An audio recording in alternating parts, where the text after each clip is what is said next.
ديال خليفرة اللي الشاب اللي دار لانيماسيون ما نشرحش ما هو هذا الداء الذي حصل عليه السي محمد المنصر كرئيس اقليمي للفقيه بن صالح سي عبد الكريم المنصر. فهو كما وعدنا سابقا في احد اللقاءات في مدينه خليفرة، فهذا الدرع الاول درع محا وحمو الزياني.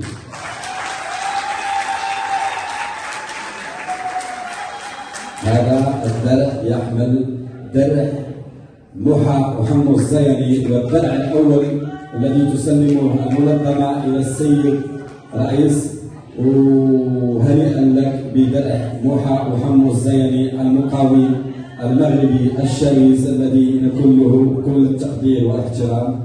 كما سبق لي وعدتكم في احد لقاءات مدينه خليفرة، قلت لكم ان المنظمه خدات على العاتق ديالها من بعد درع خدام العرش الاوفياء درع المختار السوسي، فهو درع محا وحمو الزياني.